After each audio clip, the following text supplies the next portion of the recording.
Hello, it's Playday Monday, and here's something you can do for getting ready for the holidays. Those are coming up, or just for fun. So I'm just going to take you through the basic steps and then show you what I've done. And then if you're interested, you leave a comment in the section, and I will take you through it step by step. Okay, so first off, Michael's. Good source for getting wood slices. Like this one.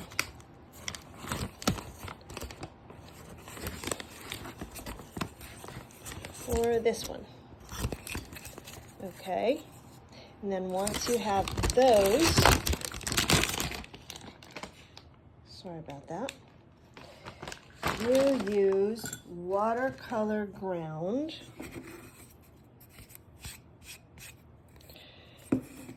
And I use the Daniel Smith watercolor titanium. They also have it in clear, so, or transparent, so if you want the wood grain to show through, you can use that.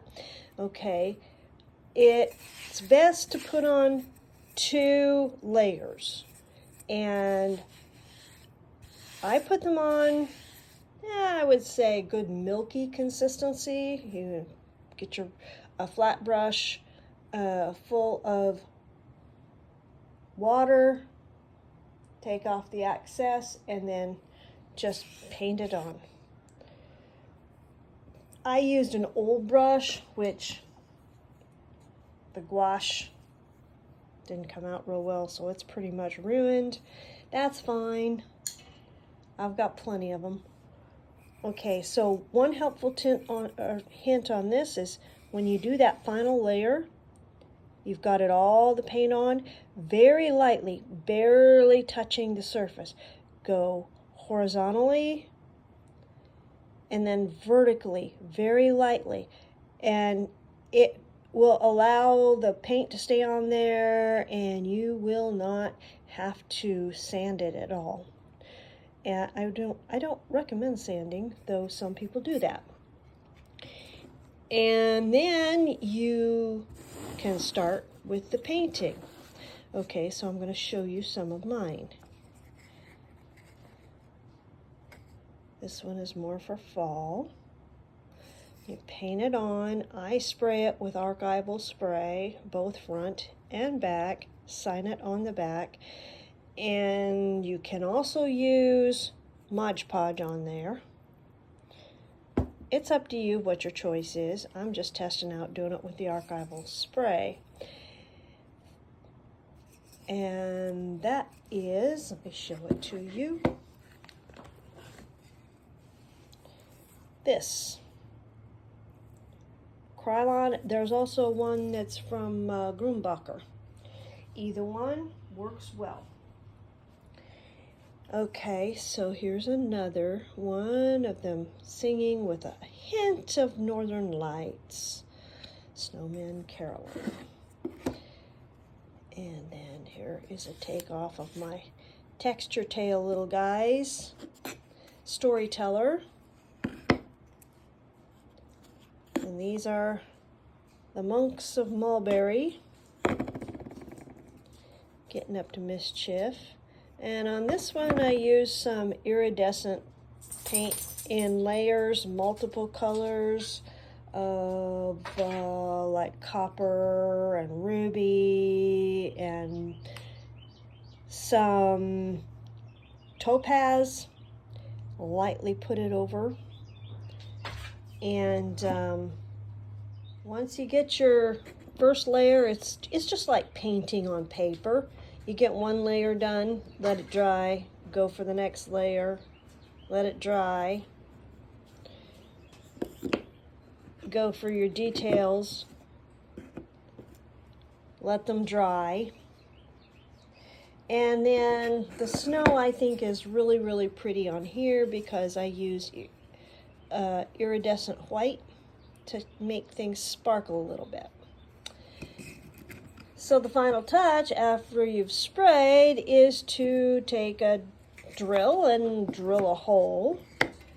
And I just got these here little ribbons and I haven't tried them out yet. So let's see what happens when we put these in it. I might need to get a crochet hook. If you have a real small crochet hook, it might work. I think this is going to be a situation where I am going to have to use a crochet hook. Let's see if we have any of these that are narrow enough to do it. Or you might have to just drill a hole a little bigger. Yeah, these are going to need crochet hook going through in order to, but you get the idea. You bring it through and then you have your ability to hang it on the wall or on a tree or whatever. Or you can not put the hole in it. As in one of these, I made it look like the little creature here, look like the How to Train Your Dragon characters, and gave it to my son-in-law for a birthday present. And so, yeah. The other thing would be to untie this. I don't think this would untie easily. And just put it through with a darning needle. Might be able to do that. I should have thought to have that here. And I didn't. So, shame on me. Let me see if I've got something around here real quick that I can test this out, because I'm dying to try this, get these done, so that we have something done for the holiday that's coming up here. That would be, there's Halloween. You could make these with pumpkins. You know what I'm going to do? I'm going to take this white one here, bend it over, wet it with some saliva. That's gross, I know. Put it through the hole.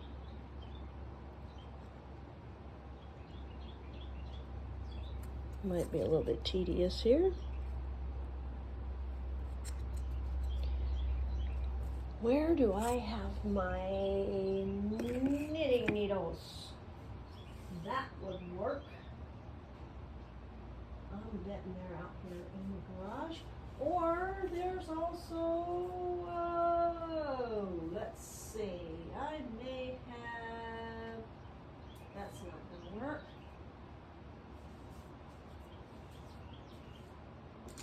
Let's see, I have a fine detail brush around here somewhere. And that fine detail brush has a really small, well, that's really small. So small that right now I can't find it. Ha! Ain't that the dickens? This is not quite thin enough. Okay. I paused and I went and I found, here's a knitting needle, here's a crochet hook, and here's a, this would be like a needle you use for sewing like granny squares together and that kind of thing. So I'm just going to go ahead and do it this way, and I'm going to take it through this way. That's a snug fit, but that's fine.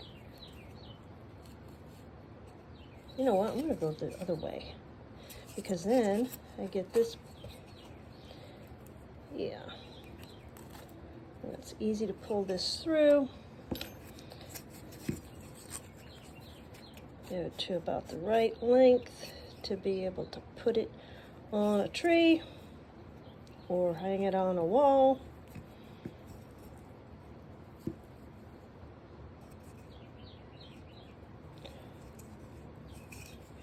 Sorry about this being clumsy. but at least you're getting a realistic picture, idea, whatever, that this can be. Sorry. Okay, so I got this. I'm gonna grab my scissors.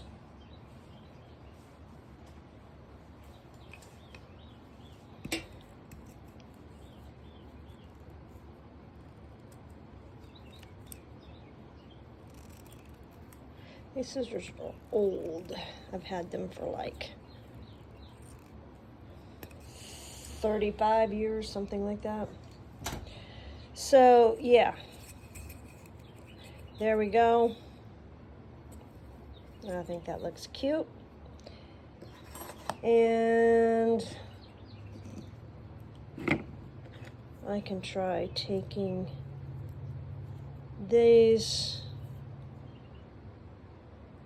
through here like this with this loop.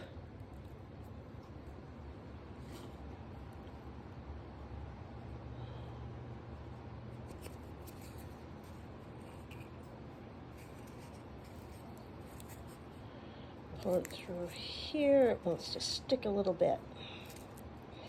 It's a nice snug fit. Now how'd that happen? That knot's not big enough. And it's not sticking. So we try it again.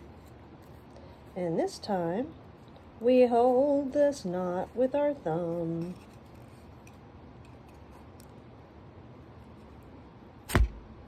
Sorry.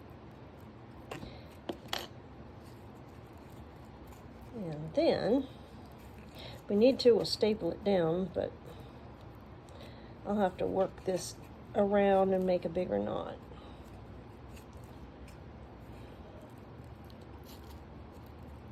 Come on, this is pretty stiff ribbon, so this is not an easy thing. I thought I was getting, when I ordered these, I thought I was getting some pliable ribbon. It's pretty though. Okay, so there you go. But this is the whole idea, and if you want to learn more about sketching on these and doing this, I can do a step-by-step series and show you how everything is done. And of course, you always need to have a handy dandy like this. They usually come in a drafting set for like architects or things like that. Drafting sets. Yeah.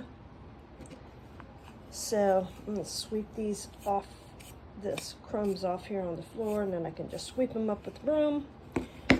But you don't want those crumbs, little bits of bark, all that's shedding on your ornaments. So anyway, this is what I'm doing. It's a little bit of a production, yes, but I think they're well worth it. I think they're very cute.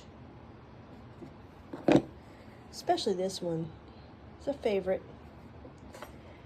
And the snowman singing in the snow. That is a combination of course, watercolor and ink.